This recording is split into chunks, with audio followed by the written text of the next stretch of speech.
কোন মানুষকে black magic করার পর তিনি অসুস্থ হয়ে পড়েন, আস্তে আস্তে শুকিয়ে যান, কোন রোগ ধরা পড়ে না, রোগ ধরা পড়লেও ট্রিটমেন্ট হয় না, লোকটা আস্তে আস্তে মৃত্যুর কোলে ঢলে পড়েন।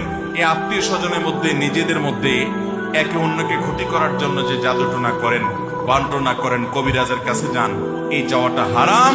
আপনার যাওয়ার কারণে ওই লোক যদি ক্ষতিগ্রস্ত হয়, অসুস্থ হয়, মারা যায়, তো আপনি খুন করার, মানুষ হত্যা করার অপরাধী হয়ে কিয়ামতের ময়দানে উঠবেন। মানুষের ক্ষতি করার জন্য ব্ল্যাক ম্যাজিকের ব্যবহার বেশিরভাগ ক্ষেত্রে হয়ে থাকে।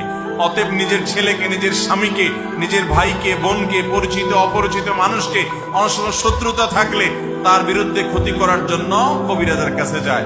কবিরাজরা বিভিন্ন রকম কুফরি কালাম করে ব্ল্যাক ম্যাজিক করে থাকে, মানুষকে শারীরিকভাবে, আর্থিকভাবে ধ্বংস করে থাকে।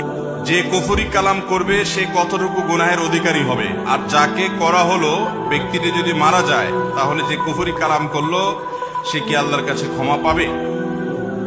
কুফরি কালাম করা, ব্ল্যাক ম্যাজিক বা জাদু করা, খুনকার বা কবিরাজের কাছে গিয়ে কোনো মানুষকে ক্ষতি করার জন্য জাদু টোনা করা, এটি আমাদের সমাজে আজ ব্যাপক আকার ধারণ করেছে।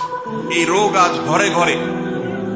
অনেক মানুষ আছে তাদের ইসলাম সম্পর্কে সঠিক ধারণা না থাকার কারণে নিজেরই পরিবারের কোনো সদস্য, হয়তো এক ভাই আরেক ভাইয়ের জন্য, একজন যা অন্য যার জন্য, অথবা ভাই বোনের জন্য, এমনকি সন্তান মায়ের জন্য, মা সন্তানের জন্য পর্যন্ত অনেক কবিরাজের কাছে যায় তাবিজ নেয়ার জন্য।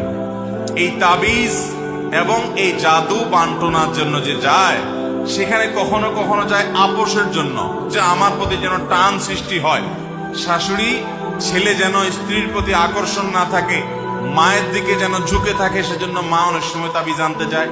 অনেক সময় স্ত্রী যায় কবিরাজের কাছে যে একটা তাবিজ দিয়ে দেন, যাতে করে আমার স্বামী তার মার কথা না শুনে আমার কথা শুনে। এরকম আপোষের জন্য তাবিজ নেওয়ার প্রচলন আমাদের সমাজে আছে না নাই? আছে না নাই? মোহতারাম হাজরিন, এই বিষয়টি জঘন্য অপরাধ।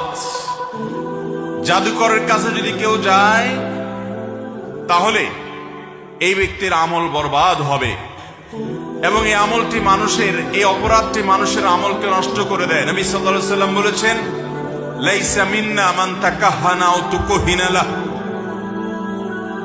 যে ব্যক্তি গণকের কাছে যায়, অথবা যে মানুষের জন্য ভবিষ্যৎ বলে দেয় গণকের গণনার মাধ্যমে, এই উভয় ব্যক্তির উপরে অমান সাহারা ও সুহাইরা লাহ, অথবা যে ব্যক্তি কারোর কাছে যায়, কবিরাজের কাছে যায় জাদু টোনার জন্য, তাবিজ, ব্ল্যাক ম্যাজিক করার জন্য, এ জাতীয় কুফরি কালাম করার জন্য, এবং যে এটা করে দেয়, এদের উভয় সম্পর্কে নবী সাল্লাল্লাহু আলাইহি ওয়াসাল্লাম বলেছেন, লাইসা মিন্না, তারা আমার উম্মত হতে পারে।